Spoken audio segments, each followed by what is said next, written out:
Assalamu alaikum. I am Muhammad Nabil and I am final year MBBS student from Loralai Medical College, Loralai.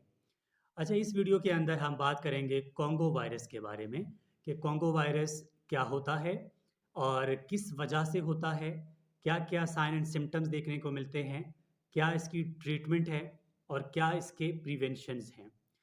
तो Congo virus जिसका पूरा नाम है क्राइमन Congo haemorrhagic fever, ये एक viral disease है और इसका जो जेनेटिक मटेरियल है वो आरएनए वायरस है।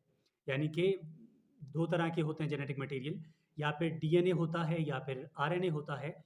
तो कॉन्गो वायरस के अंदर जो जेनेटिक मटेरियल है वो आरएनए वायरस है। अब इसको पूरा नाम इसका जो हमने बताया कि क्राइमन कॉन्गो हेमोरेजिक फ़ीवर है, इसको क्राइमन क्यों कहते हैं?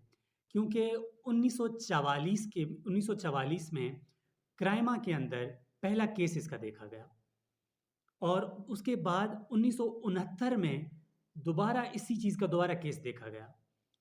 तो फिर इसका पूरा नाम बना क्राइमन कॉन्गो हेमोरेजिक फ़ीवर। अब जब ये डिज़ीज़ होता है, किस वजह से होता है? ये डिज़ीज़ असल में जानवरों की बीमारी है, जैसे कि गोट, शीप, काऊ, बीफ, इनकी डिज़ीज़ है। अक्सर आपने देखा होगा कि उनके बॉडी में, यानी कि काऊ के या फिर बीफ के या गोट के बॉडी में टिक्स पाए जाते हैं। टिक्स क्या है? इस टाइम आपको पिक नज़र आ रही होगी। टिक्स पाए जाते हैं। इस टिक्स के मुँह में यानी सलाइवा में ये वायरस होता है।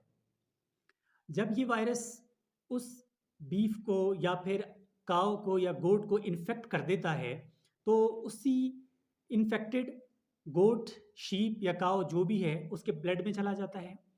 जब ह्यूमन या इंसान उसी के ब्लड के साथ काऊ के या जो भी गोट है, उसके ब्लड के साथ इंटैक्ट हो जाता है, तो ये फैल जाता है इंसानों में और ये कॉन्गो फ़ीवर जो है, इसी तरह इंसानों में कॉन्गो वायरस फैल जाता है। जब ये एक इंसान के अंदर फैल जाता है, तो इसके कितने दिन बाद साइन और सिम्पटम्स देखने को मिलते हैं, जिसको हम बोलते हैं इसकी इनक्यूबेशन पीरियड, कि इसकी इनक्यूबेशन पीरियड जो है वो क्या होता है।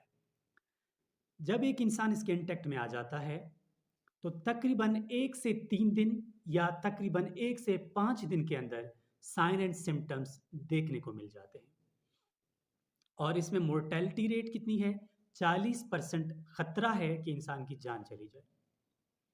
अब साइन एंड सिम्पटम्स वो कौन से हैं जो कि एक इन्फेक्टेड पर्सन में नज़र आते हैं, जिससे अंदाज़ा लगाया जा सकता है कि ये कॉन्गो हो सकता है।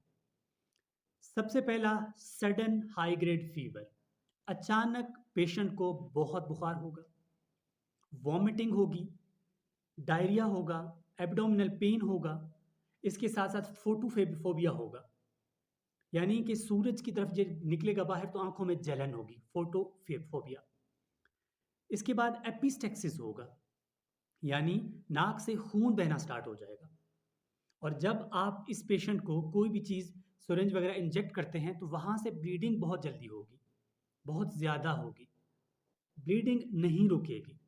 तो ये साइन एंड सिम्पटम्स कुछ लिथार्जी, वीकनेस, ऐसे जैसे कन्फ्यूजिंग, ठीक है, ये पेशेंट को देखने को मिल जाता है।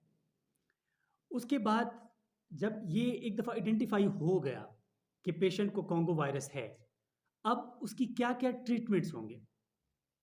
जैसे कि ये एक वायरल डिज़ीज़ है, वायरस में हमने पढ़ा था कि एसाइक्लोवीर, वेलसाइक्लोवीर ये ड्रग्स एंटीवायरल होते हैं। लेकिन अनफॉर्च्यूनेटली इस डिज़ीज़ के अंदर एंटीवायरल ड्रग्स काम नहीं करते। यहाँ पर आप सिर्फ़ सिम्प्टोमेटिक ट्रीटमेंट देंगे, कोई स्पेसिफ़िक ट्रीटमेंट कॉन्गो वायरस का नहीं है। तो स्पेसिफ़िक ट्रीटमेंट ना नहीं है, तो आप यहाँ पर सिम्प्टोमेटिक ट्रीटमेंट क्या देंगे? सबसे पहले आप पेशेंट के सिम्पटम्स देखेंगे।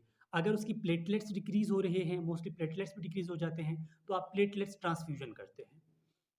बाकी आप जो एंटीपायरेटिक्स दे के इसका जो फ़ीवर है वो कंट्रोल करेंगे और इसके साथ-साथ और भी मज़ीद आईवी फ्लूइड वगैरह जो इसके कम हो रहे हैं या फिर जो उसकी मेंटेनेंस करेंगे, आईवी फ्लूइड की मेंटेनेंस करेंगे। इसके साथ-साथ आप प्रिवेंशन की मैं अगर बात करूँ, तो सबसे पहली बात उन जगहों से जाना बंद करें, जहाँ पर जो ये काऊ, बीफ, गोट ये जो चीज़ें होती हैं, ये इस तरह के एनिमल्स वगैरह होते हैं, तो कोशिश करें वहाँ जाना कम करें।